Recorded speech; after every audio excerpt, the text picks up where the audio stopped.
I'll ask a question, and Sure. of course I'm not an expert by any means in this, so None of it's us really are a question. By the way, there are no experts in this. I think that for me, I'm curious to know.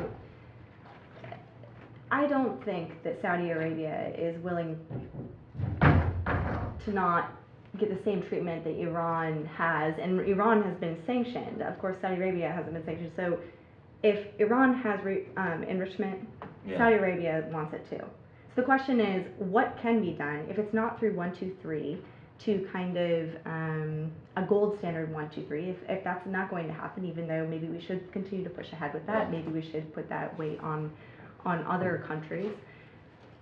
Is there anything we can do as far as imposing additional protocols? Saudi Arabia has not signed on to the additional protocol. It's just, the question is what else is out there? I thought you were going in a more ambitious direction. Oh, okay.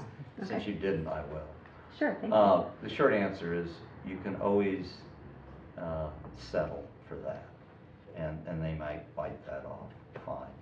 I don't think you should get too excited about that. The additional protocol, after all, is something which, if you understand how it works, it reduces the frequency of inspections.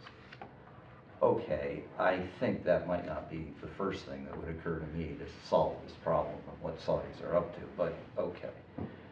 Nobody seems to know that that's what it does, and so it sounds good because it says additional, and wow, we like additional, so we say that.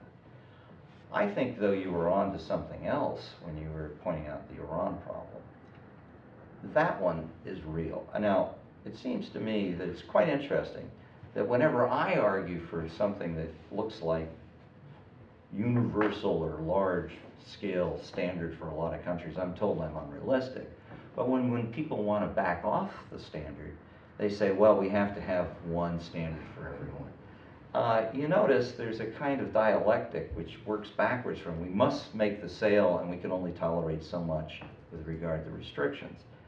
You may want to reverse that order and say, well, maybe we want to do all we can to stop bombs from being made and see how much nuclear power we can tolerate. Putting that aside, I think you can have, and we have had, very arbitrary and different treatment of countries on the basis of how much leverage we have over them, what we can get away with. Finally, let me come full circle back to you and what I thought you were arguing with regard to the problem with Iran. I think there is a problem, rightly so, that we should be sympathetic to with regard to the Saudis because they are getting different treatment than Iran. But that doesn't argue for making the Iran treatment more prevalent. It rather argues for something that Mr. Trump has not yet argued. I made this clear in the hearing last week. He's not tough enough. Now that's jarring to the ear because then he's supposed to be Mr. Tough Guy. Right? So what he needs to be doing is trying to figure out and demand that Iran transition to a gold standard as well. They need to enrich and have power, nuclear power, like you and I needed in our backyard to mow the lawn. I mean, if you know anything about the oil and gas situation, and to say nothing of the renewable possibilities in Iran, there's a study. You can go, it just was finished, we just posted it this week.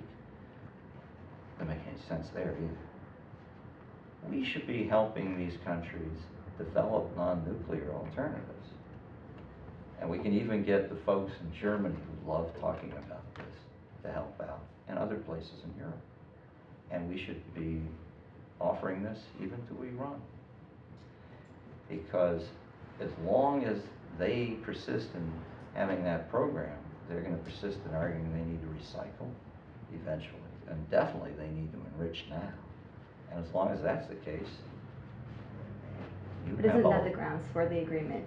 Say again? That is the grounds for the agreement as it stands, that they have How shall I put enrichment. it? I studied under a man who pointed something out that everyone here, and even myself, needs to say every day. It would be nice if we could just stop making our mistakes hereditary. We did as well as we could with Iran. That does not mean that it is the standard we must repeat. If we can do better, we should try.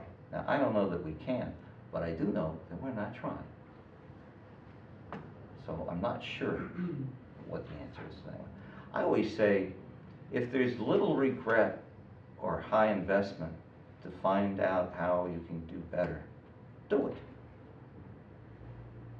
We got a lot of work to do.